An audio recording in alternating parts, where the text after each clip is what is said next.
কষ্ট কৰাৰ যদি এটা মন থাকে সফলতা নিশ্চয় পাব।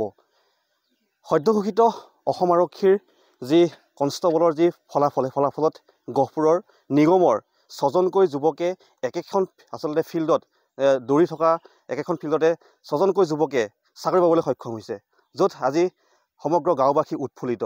কেমেৰা সঁজুলিয়ে পৰিৱেশ দেখাব এয়া গহপুৰৰ নিগমৰ পৰিৱেশ।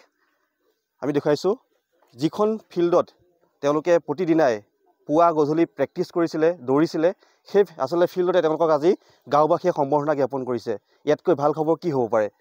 আৰু আমি তেওঁলোকৰ লগত কথাটো চেষ্টা কৰিম। মই তোমালোকৰ মাজলৈ পোনে পোনে আহিছোঁ, অভিনন্দন শুভেচ্ছা জ্ঞাপন কৰিছোঁ।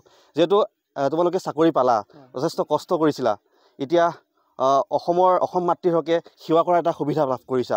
কিদৰে কামখিনি পৰৱৰ্তী পৰ্যায়ত কিদৰে কৰি যাবা? হয়, মই অসমবাসীৰ সকলোকে ধন্যবাদ জ্ঞাপন কৰিছোঁ, যিসকলে আমাৰ লগতে চাকৰি পাবলৈ সক্ষম হৈছে, আৰু যিসকলে পোৱা নাই তেওঁলোককো কৈছোঁ আকৌ চেষ্টা কৰক, তেওঁলোকে নিশ্চয় এদিন সফল হ'ব।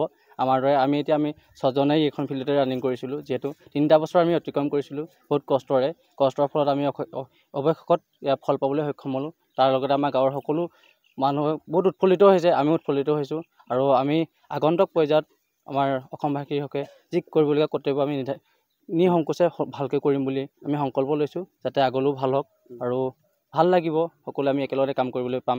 আমি 6জনকে একেটা অনুষ্ঠানলৈ যাবলৈ পাইছোঁ, সুখী আমি তাতে। সফলতাৰ আঁৰত কিন্তু বহু কষ্ট থাকে, কষ্টখিনি পাহৰি গ'লে নহ'ব। কিদৰে কষ্ট কৰিছিলা? কষ্ট আমি কৰিছিলোঁ, দৈনিক আমি নিজৰ যিখিনি অনুশীলন কৰিবলগীয়া আছিল আমি কৰিছিলোঁ, আহিছিলোঁ, প্ৰেক্টিছ কৰিছিলোঁ, গোটেইকেইজনে মিলি ইজনে আনজনৰ বন্ধু হৈ কাম কৰিছিলোঁ, কোনো কাৰো আক্ষেপ লোৱা নাছিলোঁ। কোনোবাই যি পৰা নাছিলে আমি সিজনক উৎসাহিত কৰিছিলোঁ, এনেকৈ কৰিবলৈ, এনেকৈ কৰ, তেনেকৈ আমি কৰিছিলোঁ গোটেইকেইজনে। আৰু সমপৰ্যায়ত মই ৰাতিপুৱা প্ৰায় 6মান বজাত আৰম্ভ কৰিছিলোঁ, নাইবা কেতিয়াবা বতৰ বেয়া হৈ থাকিলে আমি ধৰক সোনকালে আহিছিলোঁ, আহি পেলাই কৰিছিলোঁ।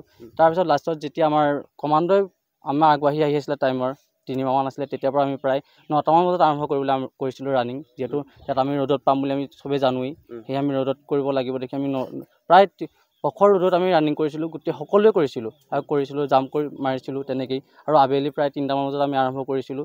আমি দৈনিক খাদ্যৰ প্ৰতি আমি গুৰুত্ব দিছিলোঁ, যিহেতু আমি খাদ্য বেছি গুৰুত্ব দিব লাগিব, যিহেতু নিজৰ দেহটো ভালকৈ ৰাখিব লাগিবই, সেয়ে আমি খাদ্য ভালকৈ খাইছিলোঁ, মেলিছিলোঁ। অত্যন্ত গুৰুত্বপূৰ্ণ। মই তোমাৰ ওচৰলৈ আহিছোঁ, কোৱাচোন কি আজি অনুভৱ কি চাকৰি পালা? আজি অনুভৱ মোৰ বহুতেই ভাল লাগিছে। বিশেষকৈ মোৰ মা মোৰ কাৰণে বহুত উৎফুল্লিত হৈছে, কাৰণ মোৰ মা মোৰ কাৰণে বহুতখিনি কৰিছে, আৰু মোৰ গাঁৱৰ মানুহখিনি মোৰ কাৰণে বহুত হেঁপাহ ওলাই মৰম দিছে, আৰু মোক বহুতে ভাল পাইছিলে। বহুতে কৈছিলে যে এনেকৈ কৰ, তেনেকৈ কৰ। গোটেই গাঁৱৰ মানুহে কৈছিলে, আমি বেছি ডাঙৰ ল'ৰা নহয়, সৰু ল'ৰা। বহুতে কৈছিলে যে এনেকৈ কৰ, তেনেকৈ কৰ, এনেকৈ কৰিলে এনেকৈ হ'ব।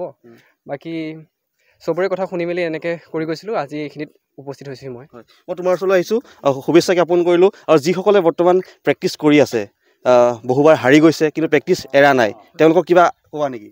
হয়, মই আপোনালোকৰ নিউজ চেনেলৰ মাধ্যমেৰে সমগ্ৰ আমাৰ গাঁওবাসী তথা অসমবাসীক ধন্যবাদ জ্ঞাপন কৰিছোঁ। আৰু মানে কষ্ট কৰিলে এদিন সফল হয়, গতিকে কষ্ট কৰি যাব লাগে, হাৰ মানিব নালাগে, আৰু কষ্ট কৰি থাকিলে মই ভাবোঁ এদিন নিশ্চয় সফল হয়। এটা যুঁজাৰু মন থাকিব লাগিব। হয়, যুঁজাৰু মন থাকিব লাগিব। নিশ্চয়। মই তোমাৰ ওচৰলৈ আহিছোঁ, কি ক'ব বিচাৰিবা? অসম আৰক্ষী চাকৰি পালা।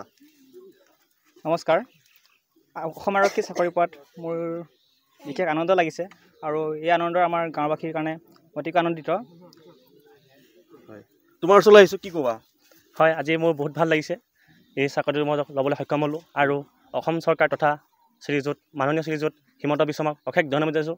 তেওঁ যেনেকৈ আমাৰ নিকা আৰু স্বচ্ছভাৱে এই প্ৰক্ৰিয়া চলাই নিছে, তেওঁক মোৰ মনৰ পৰা বহুত শ্ৰদ্ধা জ্ঞাপন কৰিছোঁ। নিশ্চয়। মই তোমাৰ ওচৰলৈ আহিছোঁ, শুভেচ্ছা জ্ঞাপন কৰিলোঁ, কি ক'বা?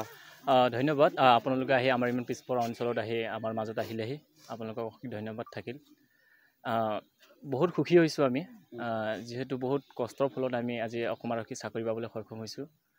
আমাৰ অসমৰ মুখ্যমন্ত্ৰী ডক্টৰ হিমন্ত বিশ্ব শৰ্মা ডাঙৰীয়াক অশেষ ধন্যবাদ দিছোঁ। তেওঁ স্বচ্ছ আৰু নিকাভাৱে আমাৰ ফলাফলসমূহ ঘোষণা কৰিলে, আৰু আগন্তুক ভৱিষ্যতো যাতে আমাৰ লগৰ সোপাই আৰু আমাৰ ফ্ৰেণ্ডছ যিমানো আছিলে সকলোৱে যাতে ভালকৈ সফলতা পায়, তাৰ কাৰণে কামনা কৰিছোঁ। এগৰাকী মাতৃ আছে, আপোনাৰ পুত্ৰই ইতিমধ্যে অসম আৰক্ষীত চাকৰি পালে, মাতৃ হিচাপে আজি কিমান গৌৰৱান্বিত? বহুতে গৌৰৱান্বিত, যিহেতু স্বচ্ছ আৰু নিকাভাৱে পইচা পাতি ঘোচ খোৱা নাই। ধৰি লওক মই যদিও ধৰি লওক ল'ৰাটোক যিখিনি কৰিব লাগিছিলে সেইখিনি মতে কৰি গ'লোঁ, সফল পালোঁ। গতিকতে এতিয়া মোৰ কাৰণে বহুতে আনন্দ, যিহেতু মই এখন সৰু দোকান দি খাইছিলোঁ এজন বিকলাংগ ল'ৰা লৈ পেলানি। চৰকাৰৰ পৰা এতিয়ালৈকে একো সাহায্য পোৱা নাছিলোঁ, তথাপিতো মই সৰু দোকানখনতে ল'ৰাটোক পোহপাল দি খুৱাই মই আজি যেতিয়া ল'ৰাটোৱে মানে পঢ়ে তেতিয়া মই বহুতখিনি কুৱেশ্যন মানে তাক মই শিকাই পঠিয়াওঁ বহুতখিনি। কিন্তু যিদিনাখন মই পঠিয়াইছিলোঁ সেইদিনাখন 1000 টকাৰ কাৰণে বিচাৰি মই বহুত চকু পানী টুকিলোঁ, কাৰণ যিহেতু মোৰ বিকলাংগ ল'ৰাটো বেমাৰ হৈছিলে। এতিয়া তাকে মই বহুত ধন্যবাদ অসম চৰকাৰ হেমন্ত বিশ্ব শৰ্মালৈ। আৰু কি ক'ম, এয়া আচলতে সুখৰ চকুলো। আৰু এই আমি দেখুৱাইছোঁ পুনৰ পৰিৱেশটো, এয়া 6জন যুৱক আৰু এই যিখন ফিল্ড, এই খেলপথাৰতে তেওঁলোকে প্ৰতিদিনাই পুৱা গধূলি আচলতে প্ৰেক্টিছ কৰি গৈছিলে আৰু আজি তেখেতে সফলতা পাইছে।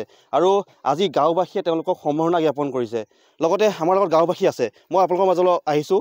6জনকৈ যুৱকে আপোনালোকৰ ইয়াৰ পৰা চাকৰি পালে। লগতে আমি দেখিছোঁ আজি জুবিন গাৰ্গকো আপোনালোকে সোঁৱৰণ কৰিছে। তাৰ মাজতে এফালে দুখ, জুবিন দাৰ আমাৰ মাজত নাই, কিন্তু আনফালে এক সুখ।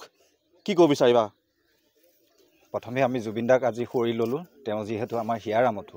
লগতে আমাৰ আজি অত্যন্ত সুখী অনুভৱ কৰিছোঁ। মই ওচৰতে থাকোঁ যিহেতু, তেওঁলোকৰ মানে দুখবিলাক দেখোঁ। ৰাতিপুৱাই তেওঁলোকে কোনোবাই হয়তো হাজিৰা কৰি আহে, কোনোবাই স্কুলত টিউশ্যন কৰি আহি হ'লেও 4 বজাত, সন্ধিয়া 4 বজাত, 5 বজাত তেনেকৈ ধৰণে তেওঁলোকে দৌৰি থাকে। তেওঁলোকৰ দুখ কষ্টবোৰ মই যথেষ্ট ওচৰৰ পৰাই দেখিছোঁ।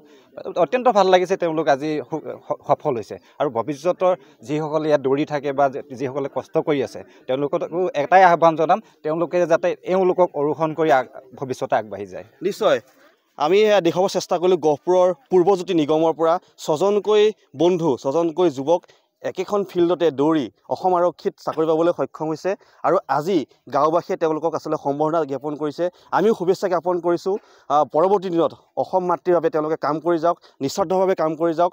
প্ৰতিটো বিপদৰ সময়ত অসমবাসীৰ কাষত থাকক, আমি ইয়াৰ আহ্বান জনাইছোঁ। আৰু কিছু পৰিৱেশ শেহতীয়া পৰিৱেশ দেখুৱাৰ চেষ্টা কৰিলোঁ।